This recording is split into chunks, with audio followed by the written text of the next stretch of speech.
Comrade Chair, Comrade, the RMT Executive have asked to salute every single worker that's out on strike today in the most principled strike that we believe is taking place.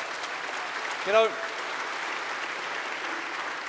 we've only got a small amount of people involved in the Ministry of Defence pension scheme. Those seafarers that serve the Royal Fleet Auxiliary, the people that replenish the ships of the Royal Navy. And I can tell you there's 7 ships around the UK today.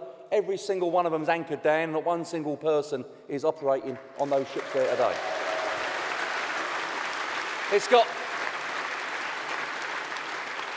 It's had such big effect on the Royal Navy that even the captains are complaining about going on strike if they may have to, because someone's got to make their beds for them today.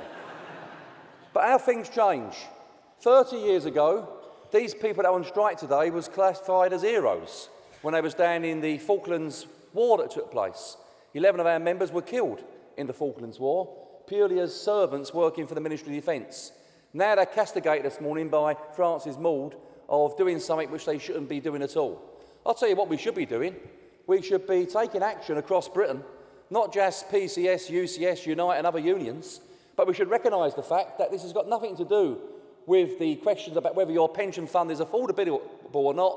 This is about turning back the tide on all the gains that we've made in the last 50, 60 years. The reality is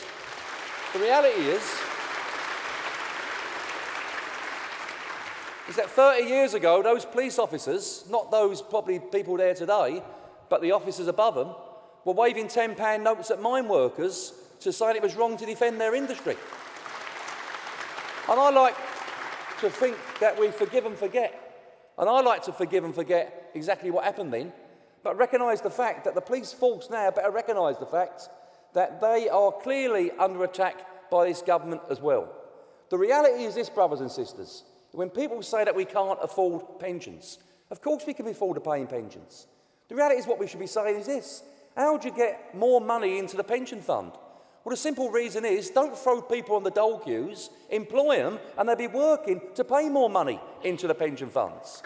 We should be arguing the case, and arguing the case now, that when people talk about working to 66 and 67, which our members are being told to, it's madness.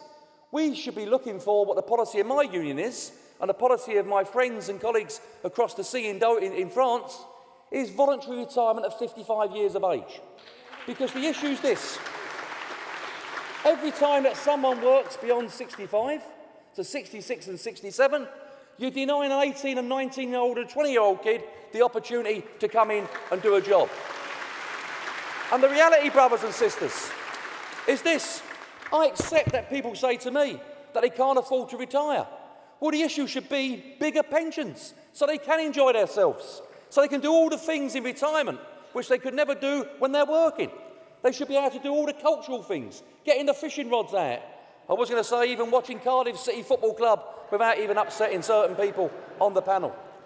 But brothers and sisters, we've been told today that the government has lent £325 billion to the bankers in so-called quantitative easing.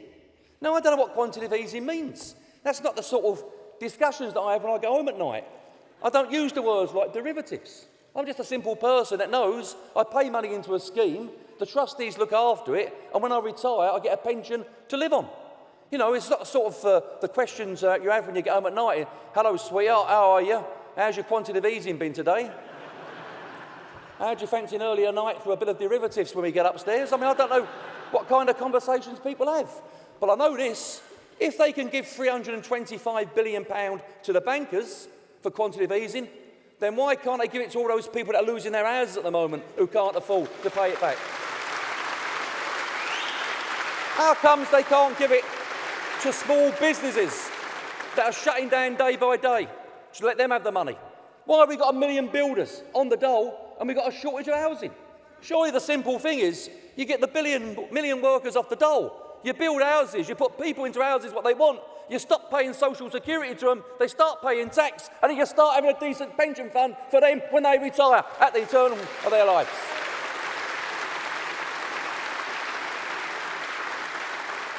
So therefore, brothers and sisters, the police are on strike today, or they're walking around. The prison officers, I don't know if they're on strike, the prison officers, but none of them have gone to work anyway. That's for sure. I mean, I don't know what they're going to do with the police and prison officers today. Someone said that the government's considering all options. I mean, who's going to arrest the prison officers today if all them 20,000 coppers are marching down the street? Perhaps we all should put them into Stratford Olympic Stadium. That's only going to be the biggest prison that we can have to put people in. But the reality, in brothers and sisters, is this. People have got to start waking up. And we've woken up here today. But the rest of the trade union movement's got to start waking up. This ain't just about pensions.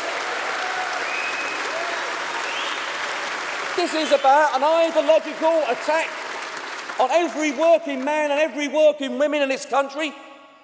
And we've got to start saying that next day of action should be, which is going to be called in October, understand, by the TUC executive when it meets in May, should not just be an attack, a demonstration on pensions, but we should start looking for a 24-hour strike on the effects of austerity against everyone, whether they're working in the community or working at all.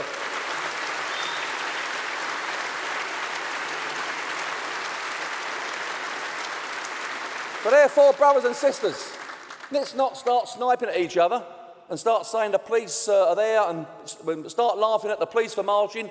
We need to bring them people on board. They should have the right to strike the police, the same as anyone else. So should the prison officers. I was at the CGT rally in France 2 years ago, marching down a road in Paris, which I can't pronounce, but it was a French road anyway, that's all I can tell you. And as we marched down the road, there was 300, as they call gendarme, police officers in front of us. And I thought to myself, Christ, we're going to get smashed in there. And I said to the CGT leader, Bernard, are these people going to beat us up? He said, Bob, what are you worried about? They're our members. They're on strike with us today as well. So why can't the police officers be on strike and the prison officers be on strike? Because they're trying to limit the right for them people to take action. Brothers and sisters, we just can't take this action and walk away. We've got to start building it up. We need the teachers involved, whatever the differences that might be. We need other groups of workers involved.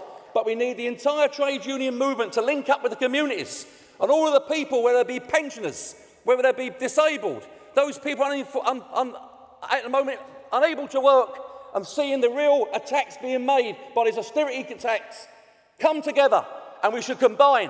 Why is it if they can take general strike action in Greece and in Spain and in France, we should turn around today and say that we're going to take it in Britain to defend our generations in the future?